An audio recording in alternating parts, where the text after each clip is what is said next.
नमस्कार, मी पंजाब तक. आज आहे 1 जुलै 2026. आजपासून शेतकऱ्यासाठी एक अंदाज देणार आहे, पण याच्यामध्ये दोन आहेत. एक आनंदाची बातमी आणि एक चिंतेची बातमी. कारण की चिंता कशामुळं की राज्यात काही काही भागामध्ये अतिवृष्टी होणार आहे म्हणून ते चिंतेची बातमी.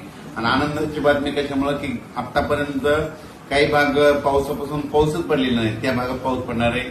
म्हणून राज्यातल्या सर्व शेतकऱ्यांना सांगितलं होतं की 2 जुलैपासून ते 8 जुलैच्या दरम्यान राज्यात काही भागामध्ये अतिवृष्टी होणार आहे, अतिमुसळधार पाऊस पडणार आहे म्हणून हा अंदाज लक्षात. सर्वप्रथम आपण काय करू, कोणत्या जिल्ह्यामध्ये जास्त अतिमुसळधार पाऊस पडणार आहे त्या जिल्ह्याची नाव सांगतो. सगळ्यात महत्वाचं मुंबई, नाशिक आणि नंदुरबार, धुळे, जळगाव या जिल्ह्यातल्या सर्व शेतकऱ्यांना सांगितलं होतं की आतापर्यंत 100 वर्षात पडला नाही इतका जोराचा पाऊस तुमच्याकडे पडणार आहे आणि गोदावरी नदीला मात्र पूर येणार आहे म्हणून हा अंदाज सर्व शेतकऱ्यांना लक्षात येतात. नाशिककडे गोदावरी नदीला पूर आल्याच्या नंतर ते पाणी तळ्यात जाणार आहे. बऱ्याच तळ्यामध्ये पाणी आल्याच्या नंतर ते तळ्यासाठी शेतकऱ्यांसाठी आनंदाची बातमी.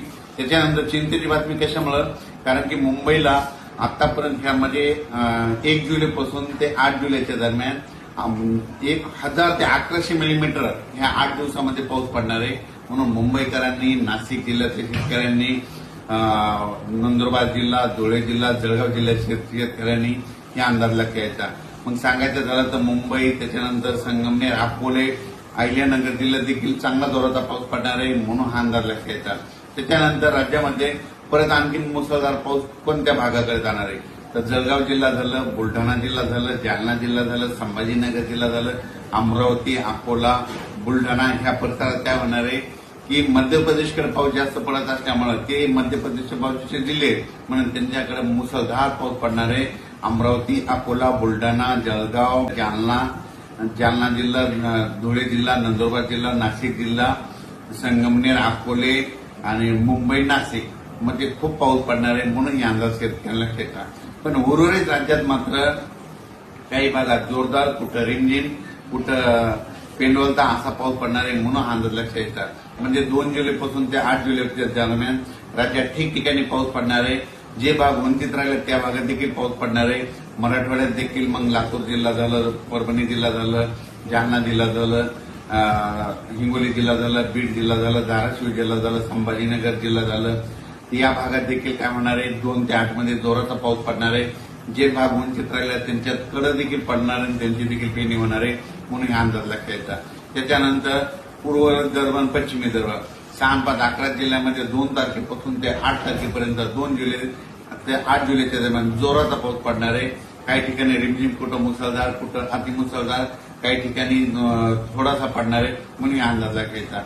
म्हणजे विदर्भामध्ये देखील सगळीकडे कोणताच भाग सुटणार नाही म्हणून हे अंदाज लक्षात येतात. त्याच्यानंतर पश्चिम महाराष्ट्राकडे सातारा झालं, सातारा, सांगली, कोकणपट्टी घाटमाथ्याचं खूप पाऊस पडणार आहे. म्हणजे सातारा म्हणजे रायगडपासून, रत्नागिरीपासून ते डायरेक्ट मुंबईपर्यंत ते कोकणपट्टीमध्ये मुसळधार, अतिमुसळधार, अतिवृष्टीचा पाऊस पडणार आहे म्हणून कोकणपट्टी घाटमाथ्याच्या परिसराने अंदाज लक्षात येतात. राहिलं पश्चिम महाराष्ट्राकडे पुणे जिल्हा झालं, सोलापूर जिल्हा झालं, सांगली जिल्हा झालं, सातारा जिल्हा झालं, त्याच्यानंतर अहिल्यानगर, त्याच्यानंतर बीड जिल्हा, कडाष्टी, श्रीगोंदा, बारामती या परिसरात म्हणजे ह्यामध्ये उद्यापासून तसं तर आजच 1 तारखेला बऱ्याच भागामध्ये पाऊस सुरुवात आहे. पण 2-3-4च्या दरम्यान परत त्या भागात देखील पाऊस पडणार आहे म्हणून अंदाज लक्षात येतात. पण राज्यात मात्र सगळ्यात जास्त पाऊस उत्तर महाराष्ट्र म्हणजे मुंबई, नाशिक, नंदुरबार, धुळे, जळगाव, अहिल्यानगर, संभाजीनगर, जळगाव जिल्हा, बुलढाणा जिल्हा, जालना जिल्हा, अमरावती, अकोला, अकोट ह्या परिसरात मात्र पाऊस चांगला धुमाकूळ घालणार आहे म्हणून हा अंदाज लक्षात घ्यायचा.